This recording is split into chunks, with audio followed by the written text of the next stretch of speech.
अगर आपका bank account अचानक फ्रीज हो गया है, यूपीआई काम नहीं कर रहा है, एटीएम से पैसा नहीं निकल रहा है और बैंक बोल रहा है अकाउंट डेबिट फ्रीज हो गया है, तो घबराइए मत। आज इस वीडियो में मैं आपको बताऊंगा अकाउंट फ्रीज क्यों होता है और उसे कैसे जल्दी खुलवाएं। वीडियो अंत तक देखिए, नहीं तो एक छोटी सी गलती आपको महीनों तक दौड़ा सकती है। नमस्कार दोस्तों, आज हम बात करने वाले हैं एक बहुत ही जरूरी, बहुत ही महत्वपूर्ण विषय पर, बैंक अकाउंट फ्रीज प्रॉब्लम पर। अगर आपका अकाउंट फ्रीज हुआ है या भविष्य में ऐसी समस्या से बचना चाहते हैं तो वीडियो अंत तक देखें।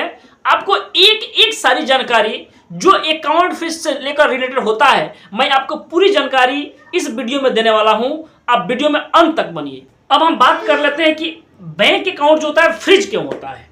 सबसे पहले कारण को समझिए, और पहला कारण यह है कि केवाईसी को पूरा नहीं होना, यानी आधार अपडेट नहीं किया गया, पैन नहीं दिया गया, एड्रेस प्रूफ जो है वो पेंडिंग है।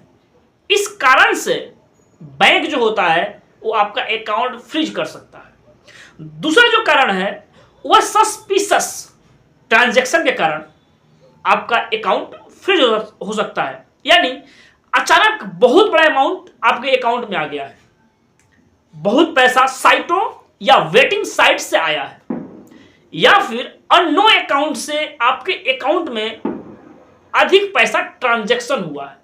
इस कारण से बैंक जो होता है इस पैसा को जानने के लिए, समझने के लिए आपका अकाउंट फ्रीज कर सकता है। तो बैंक जांच के लिए रोक सकता है, जिस वजह से आपका अकाउंट फ्रीज हो सकता है। तीसरा जो है, पैन और आधार कार्ड का लिंक नहीं होना। अगर आपका पैन कार्ड और आधार कार्ड लिंक नहीं है तो इनकम डिपार्टमेंट के रूल के अनुसार आपका अकाउंट फ्रीज किया जा सकता है। अब पुलिस या कोर्ट के ऑर्डर पे बैंक अकाउंट जो होता है आपका, बैंक फ्रीज कर सकता है। पुलिस अगर रिक्वेस्ट करती है बैंक से कि इस अकाउंट को फ्रीज किया जाए तो बैंक इस पे फ्रीज कर सकता है। और फ्रीज क्यों होता है? अगर किसी केस में आपका नाम है तो पुलिस रिक्वेस्ट करती है और पुलिस के रिक्वेस्ट पे बैंक जो होता है आपका अकाउंट फ्रीज कर सकता है। या फिर कोर्ट का ऑर्डर आया है कि आपका अकाउंट को फ्रीज करना है, तो उस समय बैंक जो होता है आपका अकाउंट को फ्रीज कर सकता है। लेकिन ये बहुत रेयर केस में होता है, ऐसा कुछ नहीं होता है, बहुत कम, मतलब बहुत कम, ना के बराबर में ऐसा होता है। पांचवा जो है वो लोन डिफॉल्ट, ईएमआई नहीं भरी तो रिकवरी एक्शन हो सकता है, जिस वजह से आपका अकाउंट जो है फ्रीज किया जा सकता है। रिकवरी, अगर पैसा आपके अकाउंट में है और पैसा नहीं जमा कर रहे हैं, इस केस में आपका जो अकाउंट होगा उसे फ्रीज किया जा सकता है, बैंक इसे फ्रीज कर सकता है। अब सवाल ये आता है कि अगर अकाउंट फ्रीज हो गया है तो ऐसा क्या करें जिससे जल्दी से जल्दी चालू करा पाए हम। तो घबराइए नहीं, अकाउंट फ्रीज मतलब पैसा कहीं नहीं गया है, पैसा बस आपके अकाउंट में है। उसके लिए दो चीजें रोक दिया गया है। एक, विड्रॉल ट्रांजैक्शन को रोका गया है, यानी पैसा आ सकता है लेकिन ट्रांजैक्शन को रोक दिया जाता है कि आप पैसा निकाल नहीं सकते हैं। पहले अब बात आती है कि अब क्या करें। तो करना यह है कि पहले रीजन पता करें कि किस वजह से, कौन से ऐसे, मतलब क्या हुआ है अकाउंट के अंदर कि फ्रीज हुआ है। जैसे आपको अगर रीजन पता चल जाता है, और रीजन पता कहाँ करना है, बैंक में जाकर पता करें कि आखिर मेरा अकाउंट फ्रीज क्यों हुआ है। आप जाकर कहीं भी जहां बैलेंस इंक्वायरी होता है, फिर मैनेजर से जाकर मिल लेते हैं और बोलते हैं कि मेरा अकाउंट फ्रीज हो गया, उसका कारण बताइए किस किस कारण से फ्रीज हुआ है। तो आपको बड़ी ही सहूलियत के साथ आपको बताया जाएगा कि आपका अकाउंट इस कारण से फ्रीज हुआ है, आप ये डॉक्यूमेंट लाकर जमा कर दीजिए, जिससे आपका अकाउंट जल्द ही चालू कर दिया जाएगा। दूसरा, मोबाइल बैंकिंग चेक करें। मोबाइल बैंकिंग से चेक करें कि क्या कारण है। तीसरा, एसएमएस देखिए, डायरेक्ट ब्रांच जाए, एसएमएस में भी आ जाता है कि किस कारण से आपका फ्रीज हुआ है, या फिर ब्रांच जाकर भी विजिट कर सकते हैं, जो हम बताया कि मैनेजर जाकर मिल सकते हैं। तीसरा, जो कस्टमर केयर के कॉल करके भी पता कर सकते हैं कि मेरा अकाउंट फ्रीज क्यों हुआ है, और जैसे ही आपको पता चलेगा उस प्रक्रिया को कीजिएगा। और अकाउंट जल्द ही आपका चालू हो जाएगा। अगर आप बैंक जाते हैं और बैंक मैनेजर बोलता है कि केवाईसी इशू है, तो आप साथ ये भी लेकर जाए आधार कार्ड, पैन कार्ड, फोटो और एड्रेस प्रूफ। केवाईसी को अपडेट कराएं। 24 से 48 घंटे के अंदर आपके अकाउंट से फ्रीज हट जाता है और आपका अकाउंट रेगुलर रूप से चालू हो जाता है। चौथा जो कारण हो जाता है वो होता है पैन और आधार कार्ड से लिंक नहीं होना। अगर ऐसी समस्या है तो इनकम टैक्स डिपार्टमेंट वेबसाइट से जाकर आधार से पैन को लिंक करें। अगर पांचवा जो होता है कि अगर सस्पिशियस ट्रांजैक्शन आपके अकाउंट से हुआ है, आपके अकाउंट में लार्ज अमाउंट में पैसा आया है, तो salary slip, business invoice, transaction proof देना पड़ेगा।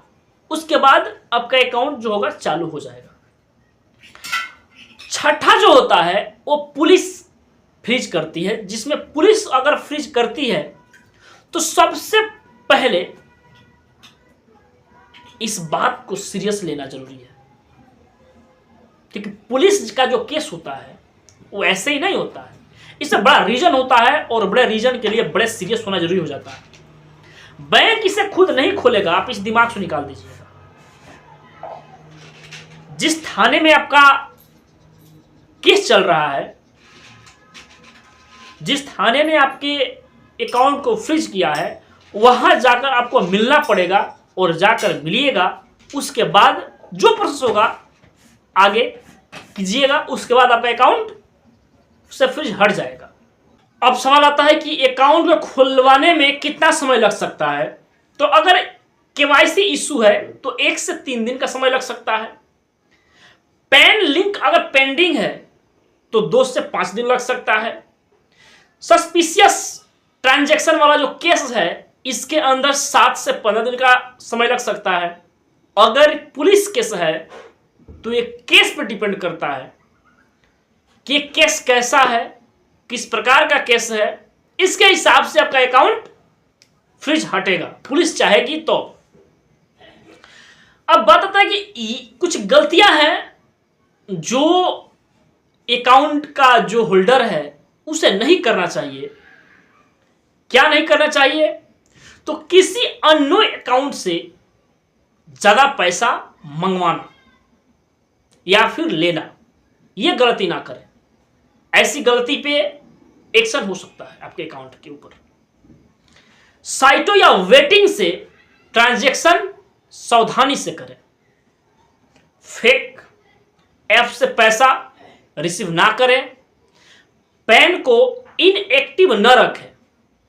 अगर ऐसी समस्या होती है तो फिर आपके अकाउंट को फ्रीज किया जा सकता है। अगर यह वीडियो आपको जानकारी वाला लगा हो तो चैनल को सब्सक्राइब कीजिए, लाइक कीजिए और शेयर कीजिए, और इस वीडियो के साथ इस चैनल के साथ जुड़े रहिए ताकि इस प्रकार की जो वीडियो आए बैंक से रिलेटेड, फाइनेंस से रिलेटेड, आपको मिलती रहे। धन्यवाद।